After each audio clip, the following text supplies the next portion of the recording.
This is Lisa from Mobile Tech Review, and this is the Motorola Expert on Sprint.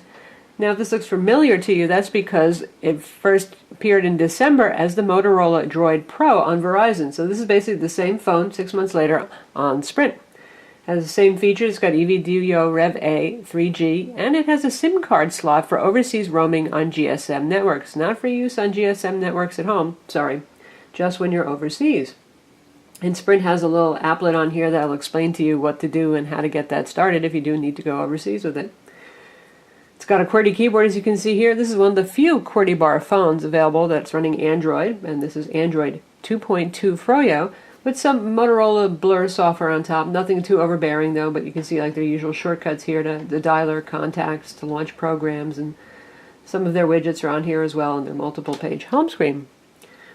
No complaints about Moto Blur being on this. Of course, it's also handy if you'd like to set up a whole lot of social networking. Though this phone is really geared towards business people who are perhaps moving away from Blackberries.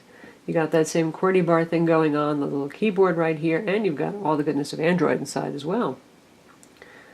It has a 5-megapixel camera on the back, dual LED flash, and this back is different from the Verizon version, which was a piano black gloss plastic. This is a kind of matte patterned grippy back, which we actually prefer because it doesn't show fingerprints like crazy, and it feels pretty durable and all that kind of thing. In fact, the phone, typical of Motorola's higher end phones, really feels like a nice weighty piece in the hand. It's not really super duper heavy, but it feels like a quality piece in the hand. The phone's running on a 1 GHz ARM Cortex-A8 family CPU with PowerVR graphics, which is pretty darn good for a business-oriented phone. The display is 3.1 inch and it is 320 by 480 resolution. None of that 800 by 480 or even larger if you're looking at the Evo 3D display that's becoming fairly standard, but that's a good match for the resolution given the relatively small display size.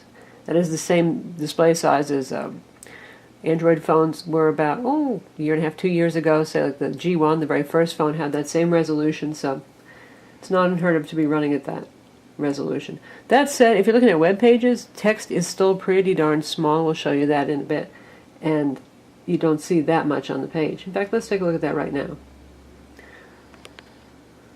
Right now we're in Google search results, and that's pretty easy to see, but how about if we go to regular web page?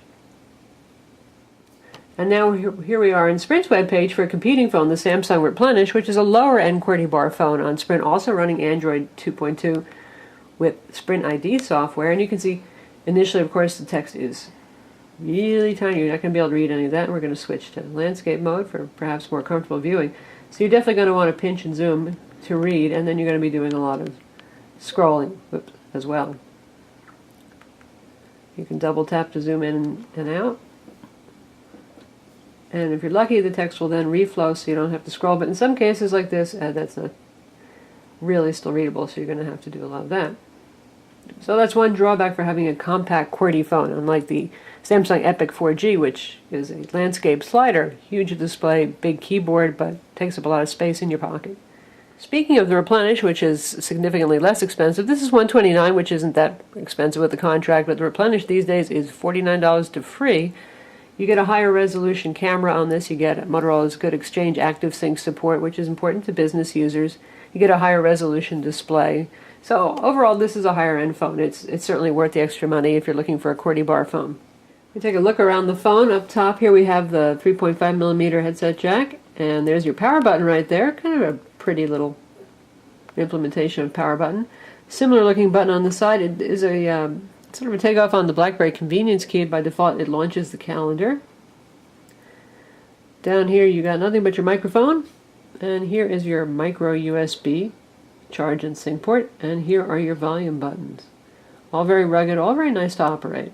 Now we'll compare the Motorola Expert to the Samsung Replenish side by side. Here we go.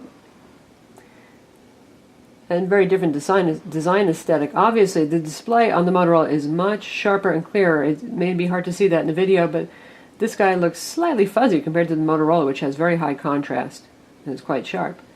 And then the back view of the Samsung already has fingerprints on it. It just loves to pick up fingerprints, but it is a gloss black with a subtle finish on it and a chrome look. And about the same size as Samsung's, a teeny bit taller. And now I'll compare it to the HTC Evo 3D. Obviously, this is one of the biggest phones that you can buy, much bigger than the Expert.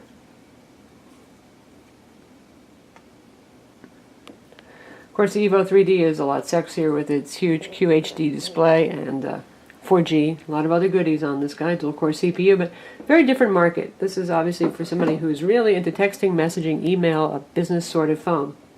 Though it has all the goodies that Android offers, including flash playback, YouTube player, music player, all that good stuff. And of course, Sprint has a lot of services on here too, as they want to do. We've got Sprint Mobile Wallet, Sprint Football, Sprint Music Plus, Sprint Radio, Sprint Movies and TV, and your Sprint Zone for account management kind of stuff. And Sprint Worldwide just gives you information about how to activate the SIM and roam overseas with this phone on GSM networks. Beyond that, we've got the usual voicemail, voice command on here as well. Quickoffice for doing office document work. Oh, of course, we've got to have Sprint NASCAR. And of course you have Google Maps, Google Search, Google Navigation on here as well. And you've also got Telenav if you prefer that to Google Maps for spoken turn-by-turn navigation. The phone is very speedy, as it should be for a single-core 1 GHz ARM Cortex A8 family CPU with graphics acceleration. No complaints there. It's about a gig of internal storage that's available to you, and it has a micro SD card slot under the back cover. Sprint includes a 2 gig card, but you can put in the card of your choice. Call quality, typical of Motorola's high-end phones, is really very good, even if you don't have a very good signal. We found that voice quality was nearly landline good. Speaker on this has pretty good volume, and we'll demo that in a moment as well. Let me take a look at Sprint TV so we can see how this handles streaming and multimedia. Now, just because this is a business phone doesn't mean you can't have some multimedia fun. Here's Sprint TV on demand, which is powered by Mobi TV, so we can check out how well it streams. This has to be done over 3G Sprint TV, so that's what we're doing.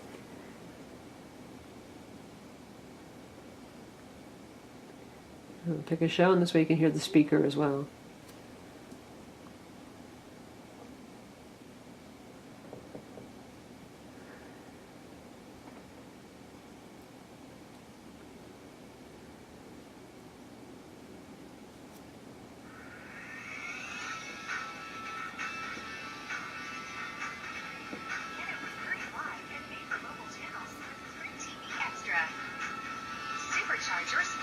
Now we're almost at max volume. Alright, now we're into our TV show after a little commercial interruption.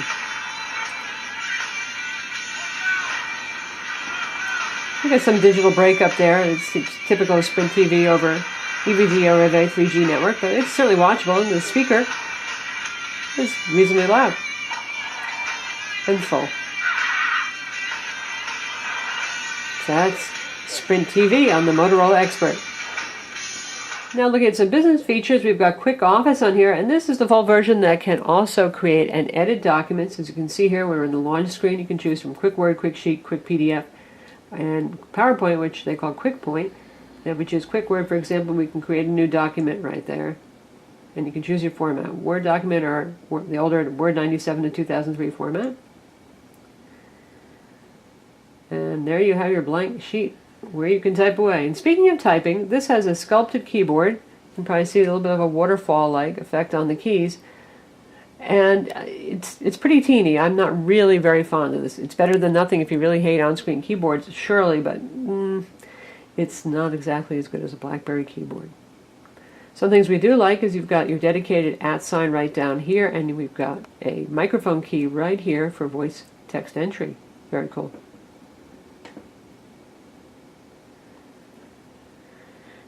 This supports Exchange Activesync, and Motorola has a pretty good implementation of that. It's better than average on Android for those of you who use MS Exchange.